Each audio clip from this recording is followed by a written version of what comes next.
My name is Margaret Hale, and on Christmas Eve, at 71 years old, I learned what it feels like to be pushed out of your own family.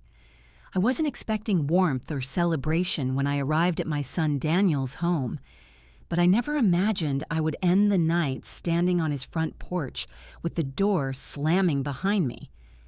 The house still smelled like cinnamon and roasted turkey when Melissa's voice cut through the living room. "Your mom is going to ruin our Christmas." "Daniel, she always does." I stood there holding the casserole I'd made, trying to pretend her words didn't land where they always did, right in the softest part of me. I had spent all afternoon cooking that dish, hoping this year things would be different. Maybe Melissa would smile. Maybe the kids would hug me longer than 2 seconds. Maybe Daniel would put his arm around my shoulder the way he used to. Instead, I watched Melissa shove her hands onto her hips, her eyes sharp with a resentment I still didn't understand. Daniel tried to calm her, but he did it the way someone tries to quiet a storm they've already surrendered to. "Mel, it's one night. She's fine. She's my mom." Melissa didn't back down. She pointed straight at the door. "If she stays, I'm leaving, I swear to God. I'm taking the kids and going to my sister's. Choose." And Daniel, my only child, stared at the floor. He didn't choose me. He didn't choose her. He chose silence. And in that silence, everything inside me cracked. When he finally looked up, his voice trembled. "Mom, maybe it's better if you go home tonight. Just for tonight?" The cold air rushed in as the door opened behind me. Melissa nudged my bag forward with her foot, impatience dripping from every movement. I stepped out before she had to ask again. The door clicked shut.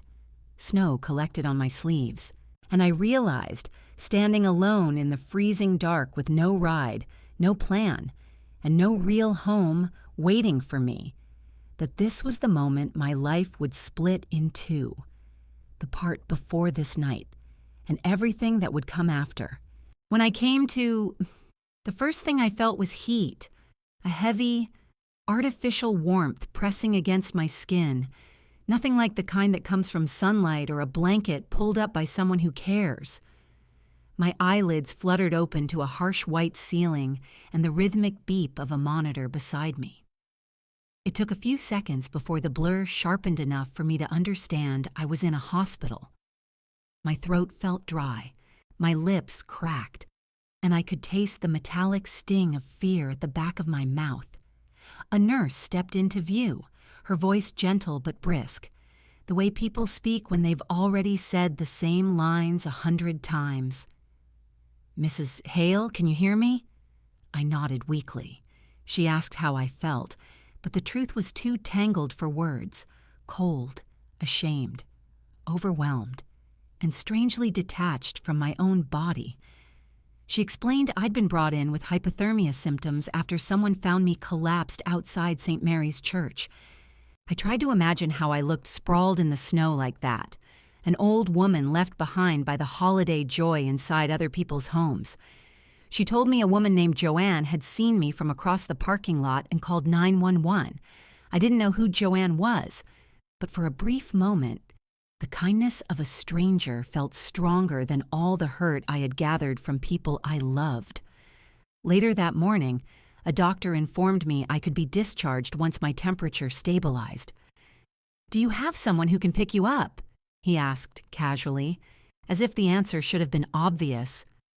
I stared at my phone resting on the bedside table. Daniel's name was right there in my recent calls, glowing like a bruise. All I had to do was tap it, but I imagined the look on his face if I interrupted his Christmas after the scene Melissa made. I imagined him choosing silence again, and the humiliation of that felt heavier than the cold had been. "I'll call a cab," I said quietly. The nurse offered me a cup of warm tea before I left. I sipped it slowly, letting the heat calm the shaking inside my chest. When the cab arrived, the driver barely glanced at me. The hum of the heater and the soft sound of the tires on slush were the only company I had as we drove through a city covered in twinkling lights and cheerful displays. My reflection in the window looked like a ghost drifting through other people's Christmases. By the time we reached my apartment, the last of my cash was gone. I climbed the steps carefully, still feeling unsteady, and fished for my keys. That's when I noticed the paper taped to my door, a stark white sheet against the faded paint, fluttering slightly with the draft from the hallway heater. I knew what it was before I even touched it. Pay or quit notice. The words punched the breath out of me. I read it once, then again, hoping some detail had changed on the second pass. It hadn't. I was 2 months behind on rent. I had 10 days to pay the balance or vacate. No exceptions. Inside my apartment, the silence was even colder than the hospital room. I sank onto the bed without removing my coat. The space around me felt smaller than ever, as if the walls were closing in with every unpaid bill and every memory I didn't want to revisit. I closed my eyes and pictured Daniel as he was when he was little, always reaching for my hand, always checking if I was close behind him.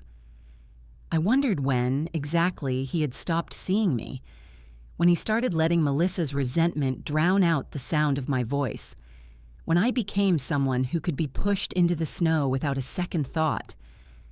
My phone buzzed on the nightstand. I grabbed it quickly, foolishly hoping it was Daniel asking if I was all right, or maybe even apologizing, but it was just a text. Merry Christmas. Mom. We're busy today. Talk later. That was all. No question about why I hadn't returned. No concern about the weather or my health. No sign he even remembered how the night before had ended. I stared at the message until the words blurred. I thought about calling him, telling him what happened, begging him for help. But the image of him choosing Melissa's comfort over my safety played over and over in my mind. I couldn't bear to hear that silence again. I placed the phone face down and pulled the blanket over myself, still wrapped in my coat. The room was dark except for the faint streetlight glowing through the blinds.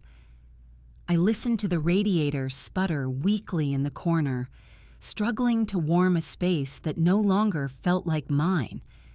Sleep came in fragments, interrupted by shivers and the echo of Melissa's voice telling Daniel to choose. I kept waking up with the same hollow realization settling deeper each time. The place I had called home for years was slipping out from under me, and I had no one, absolutely no one, to steady me as I fell. The 10 days on the notice slipped by faster than I wanted them to. Every morning I woke hoping something would change, that a miracle would nudge my life back into place. But miracles don't visit people who can't pay their rent. By the time the deadline arrived, I found myself standing inside the leasing office with a stack of papers in my trembling hands, waiting for someone to confirm the truth I already knew. Kyle, the young property manager, met me with a kind but practiced expression, the kind people wear when they've had to deliver the same bad news too many times. He gestured for me to sit, though I barely felt the chair beneath me. As he spoke about balances and deadlines and court filings, his voice blended into the humming of the old fluorescent lights above us. I nodded politely, even though it felt like every nod chipped away another piece of the life I thought I'd built for myself. When I walked out of that office, the cold air didn't sting the way it had on Christmas Eve. Instead, it felt honest, almost refreshing in its bluntness. I had run out of time. Pretending otherwise wouldn't save me. Back in my apartment, I began packing. It happened slowly at first, like my body was protesting the idea of giving up the space that had held my husband's laughter and my quiet routines. But eventually, my hands took over. I folded sweaters and placed them gently into the suitcase. I wrapped my husband's old watch in a scarf and tucked it into a corner as if the fabric could protect the memories attached to it. At the bottom of a drawer, I found a small photo of Daniel at 6 years old, missing a front tooth and smiling with a joy I hadn't seen in decades. My fingers brushed the edges before I slipped it into my purse. When everything was packed, I stood in the empty apartment, staring at the bare walls that had once held the picture frames I couldn't afford to rehang.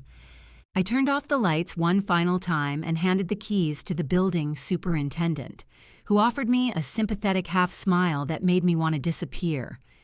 The bus ride to the motel was quiet. I watched familiar streets blur into unfamiliar ones, the city lights glowing like tiny reminders of other people's comfort. When the driver announced my stop, I stepped off and faced the building I had only ever walked past. Lakeview Budget Inn. The neon sign flickered as if deciding whether to bother staying lit. A buzzing sound followed each flicker, echoing in the cold air. I dragged my bags through the parking lot, past a couple arguing near a rusted car and a woman smoking outside her room with a blanket wrapped around her shoulders. Inside the lobby, the air smelled faintly of stale coffee and cleaning chemicals. The man behind the counter barely glanced at me. I paid for a week up front, watching nearly all the remaining balance in my account vanish in a single transaction. He handed me a key card without a word. My room was at the far end of the second floor, the kind of room you enter hoping you won't need to touch the walls.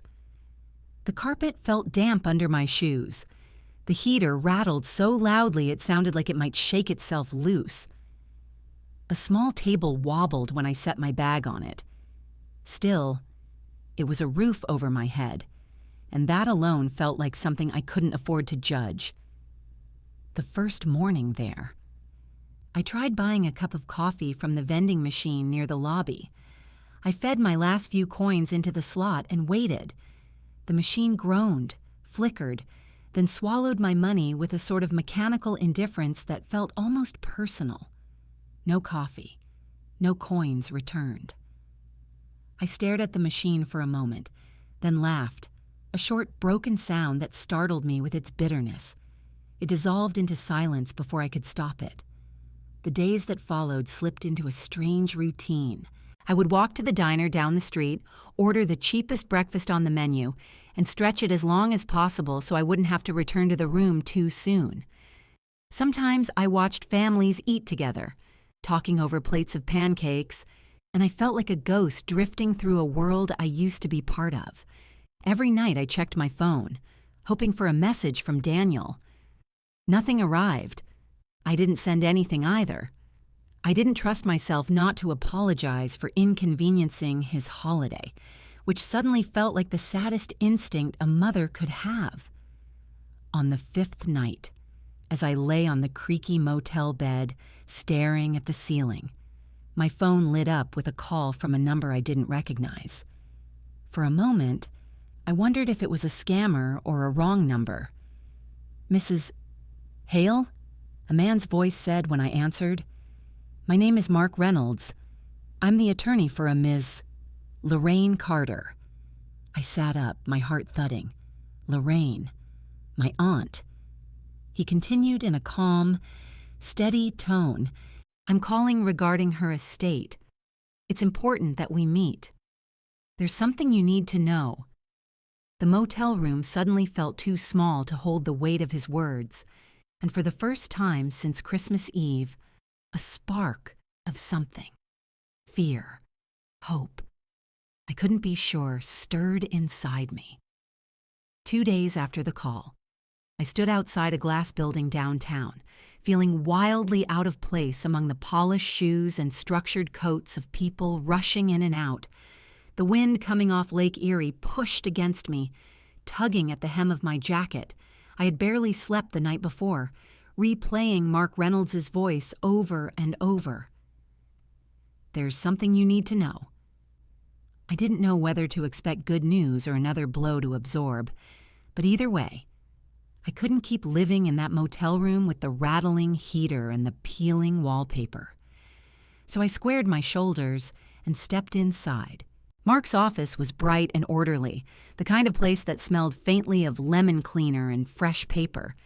He stood when I walked in, offering a firm handshake and a sympathetic smile. He gestured for me to sit across from his desk, then opened a folder already waiting for me. My name was written across the top in neat black ink. "Mrs. Hale," he began, "thank you for coming in. I know this may feel unexpected." Unexpected didn't begin to cover it. I folded my hands in my lap to hide their shaking. He continued carefully. "Your aunt, Lorraine Carter, passed away 3 weeks ago. In her will, she named you as the primary heir to her estate." For a moment, I genuinely thought he had mistaken me for someone else. Lorraine and I hadn't spoken in more than 20 years. The last time I saw her, we had argued over something so trivial I can't even remember it now. But before that, there had been years when she was like a second mother to me. When she broke her hip and needed help, I had stayed with her for months, cooking meals and helping her bathe, sleeping in a creaky guest bed just to make sure she wasn't alone. "She wrote a letter," Mark said, sliding a sealed envelope toward me. "I'll let you read it in private, but she wanted to express her gratitude for the care you gave her. She regretted the distance between you." Gratitude. Regret. Words I hadn't associated with Lorraine in decades. My throat tightened as I broke the seal and unfolded the letter. Her handwriting was unmistakable, slanted, tidy. A little dramatic in the way she always carried herself. She apologized for the years we lost. She thanked me for being there when she needed someone most, and at the bottom, she wrote, "I hope what I leave behind gives you the security you deserved but never had." When I looked up, my eyes were wet. I blinked quickly, not wanting to seem fragile in front of Mark. But the combination of the motel, the homelessness, the Christmas Eve humiliation, and now this unexpected kindness crashed into me like a wave. He gave me time to steady myself before continuing. "Your aunt owned Carter and Hale Properties, a small but successful real estate company. There are several apartment buildings, a duplex, and her condo at Lakefront Towers. All of that now passes to you." I stared at him, unsure whether I'd misheard. I had never owned anything in my life beyond a car I sold years ago. The idea of buildings, plural, was almost absurd. Mark explained that Lorraine had built the business slowly over decades, investing wisely, renovating properties herself when she was younger, then hiring a management company once the portfolio grew. He assured me that the company, Lakefront Residential Management, handled day-to-day operations, so I wouldn't need to fix toilets or negotiate leases myself. My role was to approve major decisions, review finances, and sign off on updates. His tone was patient, treating me like someone capable, not like an elderly woman who had slept in a motel bed just days earlier. He arranged for me to move into Lorraine's condo that same week. The first time I stepped inside, I forgot how to breathe. The space was warm and open, sunlight pouring through floor-to-ceiling windows that framed the lake like a painting. The kitchen counters gleamed. The air smelled faintly of lavender and wood polish, a stark contrast to the damp motel room I had been enduring. For the first time in months, I felt anchored, safe, like I could finally exhale. Over the next few days, Mark set up a meeting with Lakefront Residential Management so I could understand the properties I now owned. I sat across from Sandra, the operations manager, a woman with sharp eyes and a soft voice. She walked me through the portfolios, the financial reports, the maintenance logs. I listened carefully, taking notes even though my head spun with every new piece of information. Then she pulled up the tenant roster for each building. Her cursor hovered as she scrolled, describing small details about each property. I nodded along, trying to absorb everything. And then I saw it. Maple Ridge Apartments, Unit 2B, tenant Daniel Hale and Melissa Hale. My breath hitched. I blinked hard, thinking I had imagined it, but the names didn't change. My son. my daughter-in-law, living in one of my buildings, paying rent to a company I now owned. Sandra looked up when she noticed my expression tighten. Is something wrong? Mrs. Hale? I swallowed, forcing my voice steady. No, nothing's wrong. But everything inside me had shifted. The humiliation of Christmas Eve, the cold porch, the motel bed, the coffee machine swallowing my last coins, every moment collided with the realization glowing on that screen. Without knowing it, my son had been living under the roof of the woman he pushed into the snow. And without meaning to, I was now the landlord of the people who treated me like I didn't deserve a place in their home or their lives. Daniel arrived at the downtown office the next morning looking like a man who hadn't slept. His coat was wrinkled, his hair uncombed, and his eyes darted around the reception area with unease.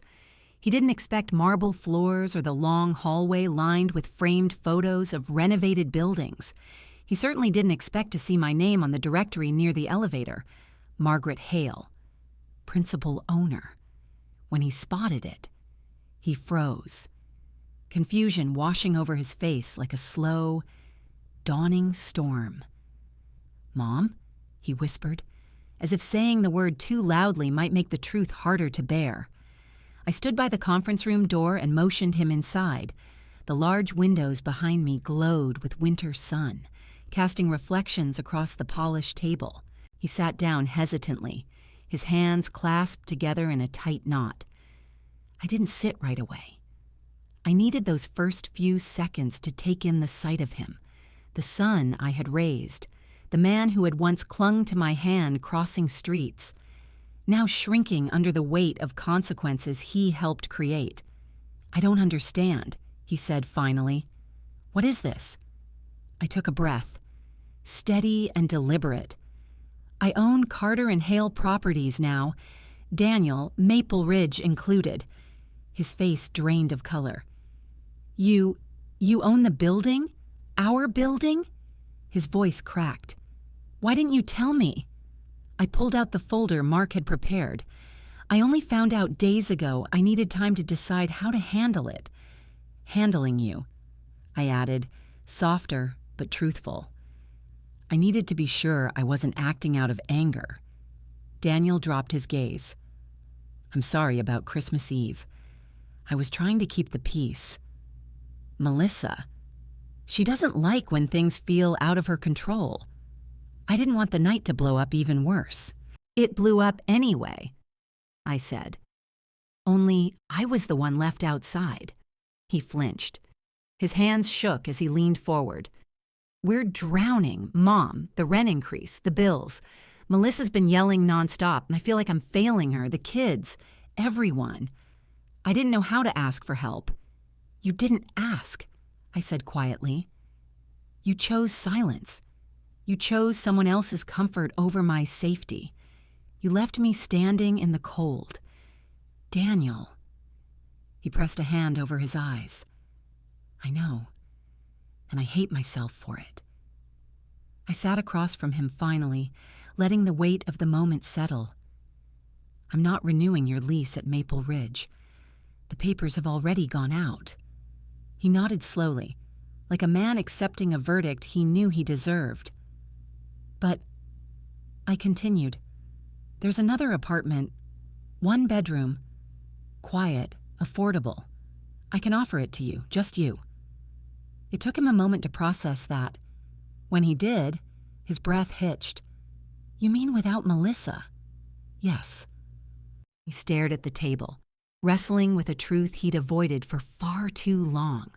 When he raised his head, his eyes were red but steady. "I can't live like that anymore," he said, "and I can't keep hurting you." For the first time in years, I saw a flicker of the boy he used to be. He reached for my hand, tentative and trembling. "Mom, I'm ready to start over." And for the first time since Christmas Eve, the cold inside me finally began to thaw,